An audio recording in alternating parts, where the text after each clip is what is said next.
One of the big misconceptions that I often hear when it comes to repurposing is I don't want to keep sharing the same thing and my audience want to see new content. But you know what? That's not how repurposing should be. In this episode, I share 6 techniques to ensure that you do not repurpose content in a repetitive way. Welcome to the Content 10X Podcast, the show where content creators learn how to harness the power of content repurposing. And now, your host, Amy Woods. Hello and welcome to this week's episode of the Content 10X Podcast. I'm your host, Amy Woods, and this week's episode is a myth-busting episode. There is a myth or a common misconception that when you repurpose your content, you're just sharing the same thing over and over again. So many times when I've spoken to people about content repurposing, they'll say to me, I want people to see me creating new content and I don't want people to just keep seeing the same thing. So they think that repurposing will just result in their audience thinking that they lack originality and it'll get very, very repetitive. But this doesn't have to be the case. Repurposing isn't regurgitating or being repetitive. So I'm going to share 6 techniques to ensure when you repurpose your content, you are not being repetitive. So number 1, change the format and the location of your content and make sure it's platform specific. So when I talk about format, I mean podcast episodes, videos, live videos, visuals like graphics, infographics and slide shares, interactive content like polls and surveys, maybe even membership content or online courses as well. So firstly, think about how you can repurpose by changing that format of your content.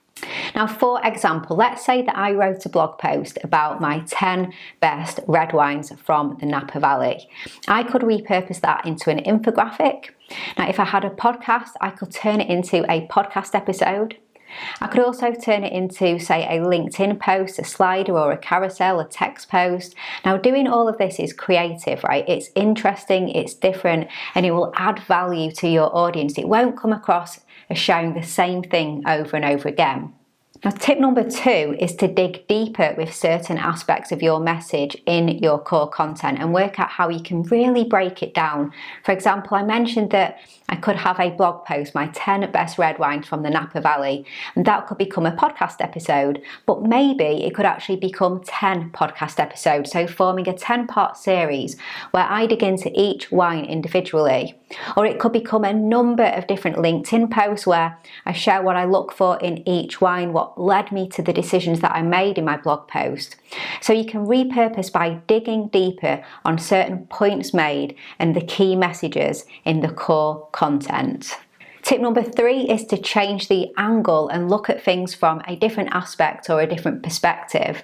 For example, how about some storytelling content? Roll out your stories and share stories of others too.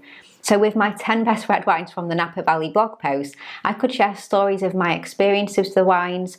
And coming back to tip number 1, I could share these stories in all sorts of different formats as well.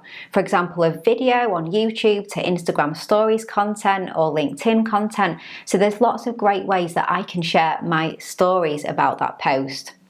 And other ways to change the angle and look at things from a different aspect could be the potential to create things like how-to and instructional content based on your core content as well. Now, I just spoke about digging deeper with your messaging, but in fact, when you repurpose, you can also create much higher level messaging about your core message in your content. So instead of digging deeper, think about how you can create content that just skims the surface and then hopefully draws people in. Now, you could share other people's content on the topic as well that you respect and that you appreciate. Maybe if you were doing some research into your original topic and there were podcasts and blog posts and videos that you watched in order to create your content, then you could create a curation piece where you share all of that content together. And this is a great thing to do. This provides lots of additional information to your audience about the topic that you're talking about, but it also shows that you respect and admire other people's opinions and views, even if they're opposing views as well. So think about that, a curation piece. Hey, just a little break from this podcast episode to ask you a question. Would you like one single place that you can go to that provides you with everything you need to be able to implement the best practices in content repurposing for your video content, your podcast episodes, and your social media content today? To help you get more value from the content that you create, get more time back, and help you reach more people than you ever thought possible. If so, then you are going to love the Content 10x Toolkit. The toolkit is full of video tutorials, templates, checklists, swipe files, step-by-step guides and more that shows you how to repurpose your content in the best ways possible today. No more Googling, no more figuring it out yourself. We provide you with everything that you need to become a content repurposing pro. If this sounds like something that would interest you, then go check out the Content 10x Toolkit at content10x.com/toolkit. Okay, and back to this week's episode. Now, other ideas are to break down various points that you make in your content into short, simple conversation starters. So don't forget to share your opinion as well. But this could be tweets, it could be LinkedIn posts, it could be Instagram story shares, whatever is right for you. But make sure that they are easy conversation starters that people can just really easily respond to. And it's okay to be slightly controversial as well. So thinking of things that could polarize your audience a little bit to get a good conversation going. Now, I'm not talking about starting arguments, but just starting conversations that people will be interested in. So, for example, for my top 10 red wines from the Napa Valley, I could get conversations going about those wines if people agree with me, what their views are as well. So that's something great that you can do. Think about all of the different points that you make in your content and just how many conversations could be started in different ways on different platforms just through breaking them down and creating new content. So tip number 4 for not being repetitive with your content is to repurpose by using the interactive platform features.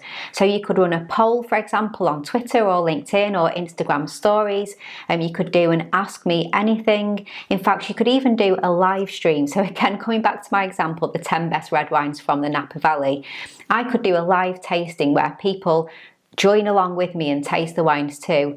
And we walk through my 10 wines and I get other people's experiences and ideas and thoughts as well. So think about that. Think about how you could repurpose your content using all of these interactive features and live features as well with your audience to bring them in on the content and repurpose in a far more interactive way than maybe the typical, video to podcast, video to blog post, etc. So use the features available and involve your audience. Tip number 5 to avoid being repetitive is to use different titles for different content pieces.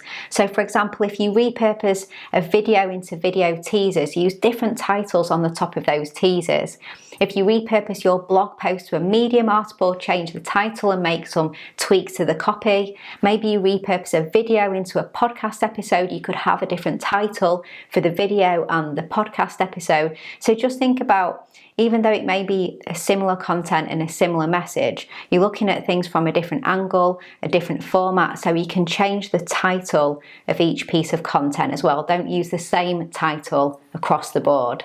And then tip number 6 is to not share your content all at once. So if you're creating evergreen content that isn't topical or only relevant just right now, but it's actually going to stand the test of time, then share your repurposed content over a longer period of time. This will really help you get over the feeling that you maybe are being a bit repetitive with your content and that your audience maybe think that you're not sharing original content. So if it's evergreen, then repurpose and then share over not just weeks, but maybe many weeks, maybe months, maybe even over the course of a year or 2. So share your repurposed evergreen content for as long as you think it's relevant and really spread it out so that message isn't being over communicated over a short period of time.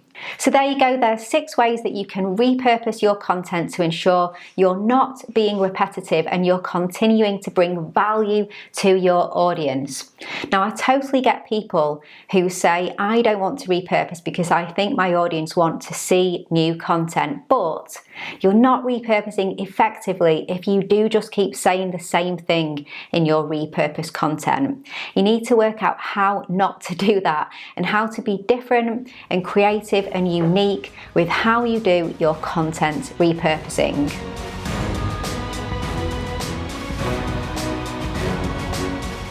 So there you go, thank you so much for joining me in this week's podcast episode. I really do appreciate it and I hope you found it useful. Now, of course, there's plenty more tips and advice on content repurposing in my book, Content 10x, More Content, Less Time, Maximum Results. So please do get a copy if you don't have one already. It's content10x.com/book. And if you want us to do the repurposing for you, then head on over to content10x.com to find out all about our fully done for you content repurposing service. We'd really love to hear from you. Please do follow me on social media too. I'm at Content10x on all the platforms. So all that's left to say is thanks so much for listening to this week's podcast episode, and I'll catch you in the next one.